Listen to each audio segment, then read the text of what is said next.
Қайырлы күн достар, менің каналыма қош келдіңіздер. Бүгін сіздермен мен Назерке өзімнің асханамда бауырдан котлет пісіретін боламын. Міндетті түрде осы рецептпен жасап көріңіздер, сіздің котлеттеріңіз биік және дәмді болып шығады.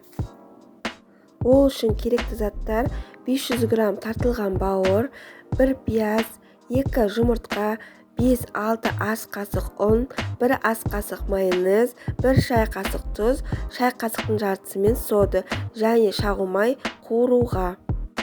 Алдымен пиязымызды ашып, уақтап турап аламыз.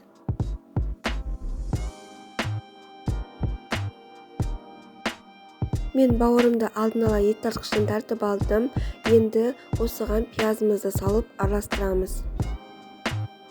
Маған ыңғайлы болғандықтан мен шанышқымен араластырып жатырмын. Біздің пиязымыздың барлығы түгелдей араласуы керек. Енді бауырымызға 2 жұмыртқамызды жарып салып, қайтадан араластырамыз. Міне мен жақсылап тұрып араластырып алдым. Енді 1 шай қасық тұзымды және бұрышымды дәміне қарай салып араластыратын боламын. 1 ас қасық майонезімді салып араластыратын боламын. Майонезді қаймақпен алмастыруға болады.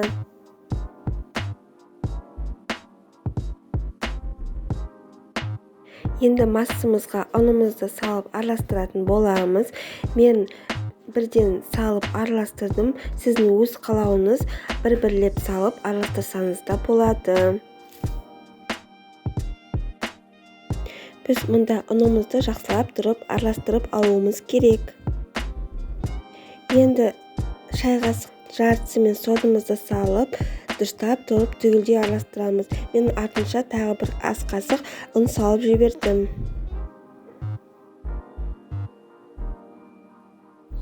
Міне достар, біздің массамыз түгелдей араласты.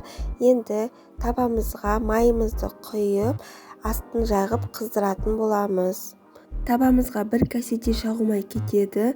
Табамыздың астындағы отымыз қатты да, өте баяу да болмауы керек. Орташа болса болады. Міне ас қасықпен осылай сала отырып, бір-бірлеп сала отырып пісіріп алатын боламыз. Біздің котлеттеріміз жай отта піседі және піскенде астыңғы жағы қызарады. Сол уақытта екінші жағына ауыстыратын боламыз. Атысымыздың астына қағаз сүлгі төсеп, котлеттерімізді сол қағаз сүлгінің үстіне қоямыз, майларын сорып алуы үшін. Міне достар, осы әдіспен қалған котлеттерімізді пісіріп алатын боламыз. Котлеттеріміз піскенде кәдімгідей биік болып көтеріледі және дәмі керемет. Піскен әзірде балаларыңыз жеп қоятын болады. Сіздер де осы әдіспен міндетті түрде жасап көріңіздер. Видеоны толық қарағаныңыз үшін рахмет. Менің каналыма подписаться етіп, лайк, комментарий қалдыруды ұмытпаңыздар. Астарыңыз дәмді болсын, сау болыңыздар.